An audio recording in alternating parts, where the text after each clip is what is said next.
Baik, Assalamualaikum warahmatullahi wabarakatuh. Selamat siang, saya ucapkan kepada Ibu Vina Karmilasari, SPD MSI, selaku dosen pembimbing pada mata kuliah pemerintahan daerah. Perkenalkan, saya Asifa Naila Audia dengan NPM 2516041138 dari kelas reguler D. Jadi, berdirinya saya di sini untuk mempresentasikan hasil jawaban saya dari soal-soal yang telah diberikan oleh Ibu Vina Karmilasari. Tugas video ini saya buat sebagai bentuk pemenuhan tugas ujian tengah semester.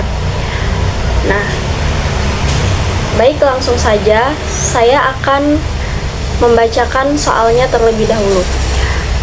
Di sini saya memilih soal 1 dan juga soal 2. Nah, jadi pada soal 1 pertanyaannya yaitu, dalam beberapa tahun terakhir muncul kritik dari Asosiasi Pemerintah Kabupaten Seluruh Indonesia atau APKASI bahwa pemerintah pusat memperlakukan daerah seperti anak buah, bukan mitra sejajar. Di sisi lain, pemangkasan transfer ke daerah atau TKD lebih dari 220 triliun pada APBN 2026 disebut sebagai bentuk sentralisasi baru. Nah, jadi pertanyaan yang pertama yaitu, menurut Anda, apakah Indonesia saat ini masih dapat disebut menerapkan sistem desentralisasi atau justru telah bergerak menuju sentralisasi baru? Jelaskan dengan merujuk pada konsep desentralisasi pada bab 1 dan juga perkembangan dari decentralized government menuju decentralizing governance. Nah, saya akan langsung menjawab soal nomor 1. Baik, menurut saya, Indonesia secara formal masih menerapkan desentralisasi, tetapi dalam praktiknya mulai menunjukkan kecenderungan menuju sentralisasi baru.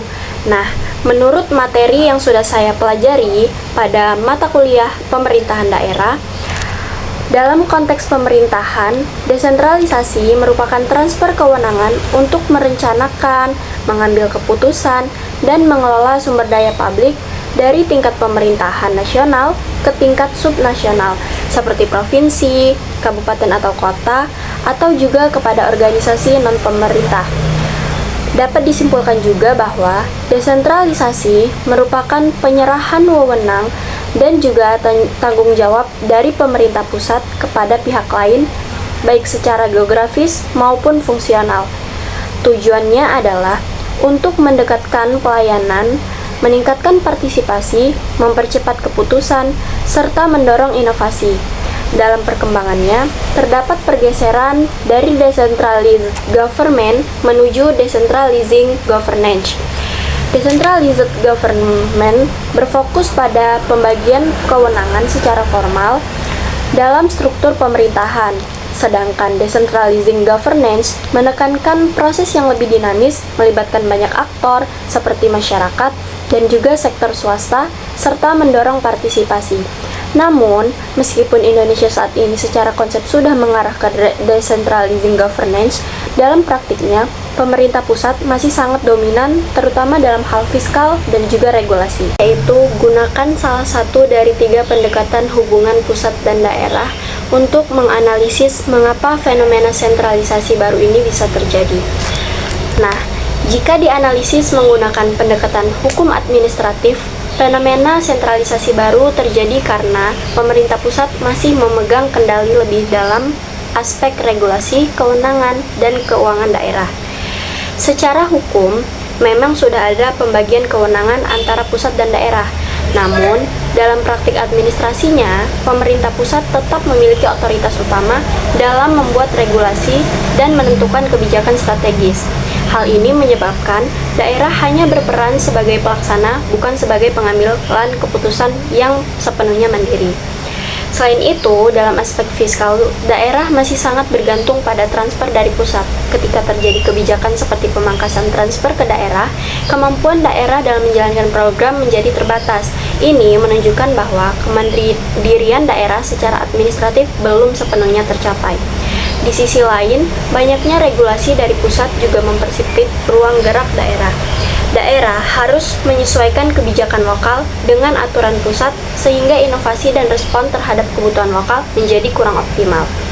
Dengan demikian, sentralisasi baru terjadi bukan karena tidak adanya desentralisasi, tetapi karena praktik hukum dan administrasi, kekuasaan tetap terkonsentrasi di pemerintah pusat sehingga hubungan pusat dan daerah menjadi bersifat hierarkis, bukan kemitraan yang setara. Soal nomor 3 yaitu berikan contoh konkret dari daerah asal atau daerah yang Anda ketahui yang menggambarkan ketegangan antara pusat dan daerah dalam praktiknya. Jadi, contoh konkret yang menggambarkan ketegangan antara pemerintah pusat dan daerah dapat dilihat dari sektor pertambangan di Kalimantan Timur. Melalui Undang-Undang Minerba Nomor 3 Tahun 2020, kewenangan perizinan pertama ditarik dari pemerintah daerah ke pemerintah pusat. Kebijakan ini menyebabkan pemerintah daerah, baik provinsi maupun kabupaten atau kota, tidak lagi memiliki kewenangan dalam mengatur dan mengawasi aktivitas pertambangan di wilayahnya. Ketegangan ini muncul karena pemerintah daerah merasa hanya menjadi penonton dalam pengelolaan sumber daya yang berada di wilayahnya sendiri. Di satu sisi, pemerintah pusat memiliki kewenangan penuh dalam pemberian izin. Namun di sisi lain, pemerintah daerah dan masyarakatlah yang langsung merasakan dampaknya, seperti kerusakan lingkungan, banjir, dan lubang bekas tambang. Selain itu, DPRD Kalimantan Timur juga mengalami keterbatasan dalam mengawasi konflik yang terjadi antara perusahaan tambang dan masyarakat, terutama terkait sengketa lahan. Hal ini terjadi karena perusahaan tambang memperoleh izin dari pemerintah pusat, sehingga pemerintah daerah tidak memiliki posisi yang kuat untuk melakukan intervensi. Kondisi ini menunjukkan adanya ketidakseimbangan antara wewenang dan tanggung jawab, di mana keputusan diambil oleh pemerintah pusat, sementara dampaknya ditanggung oleh daerah.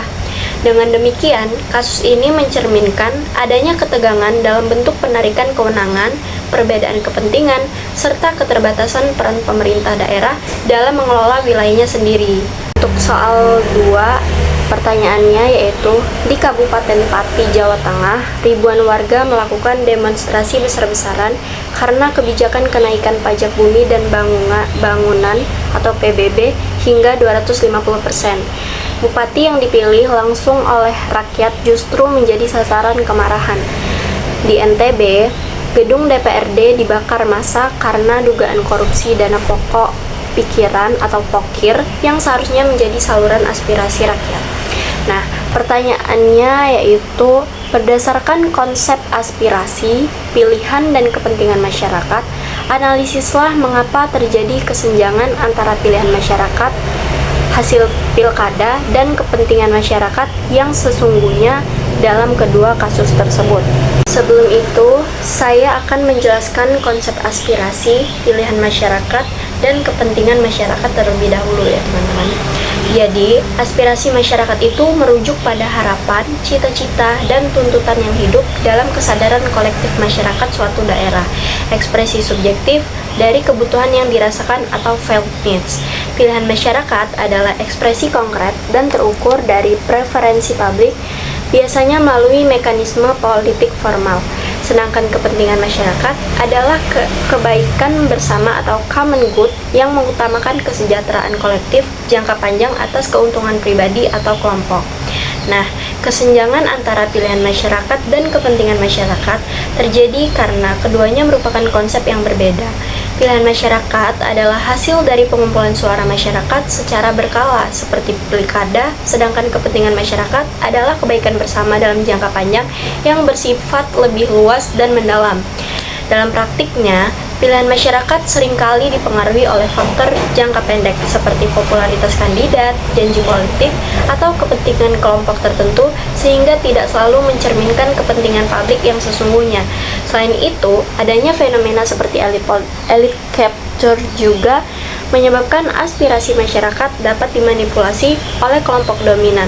Akibatnya, kebijakan yang diambil oleh pemerintah daerah seperti kenaikan PBB di Pati atau penyalahgunaan dana pokok pikiran di NTB dapat bertentangan dengan kepentingan masyarakat luas.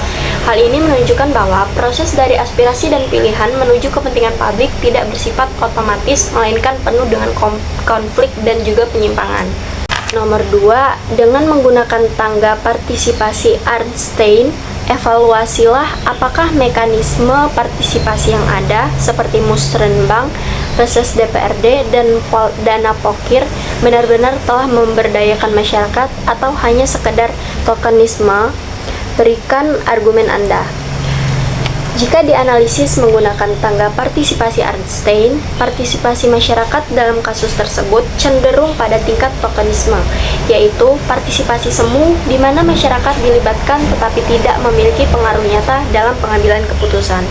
Dalam praktiknya, mekanisme seperti musrenbang, reses DPRD, dan dana pokok pikiran sering hanya berada pada tingkat konsultasi atau penentraman di mana masyarakat dimintai pendapat tetapi tidak ada jaminan bahwa pendapat tersebut akan digunakan. Nah, hal ini menunjukkan bahwa partisipasi lebih bersifat formalitas, bukan sebagai proses yang memberikan kontrol atau pengaruh kepada masyarakat.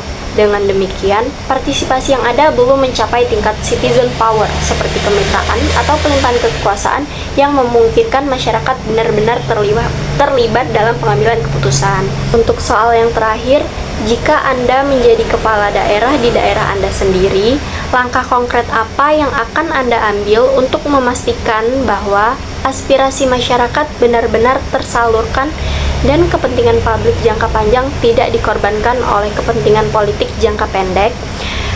Jika saya menjadi kepala daerah, saya akan memastikan bahwa partisipasi masyarakat tidak hanya bersifat prosedural, tetapi juga substantif.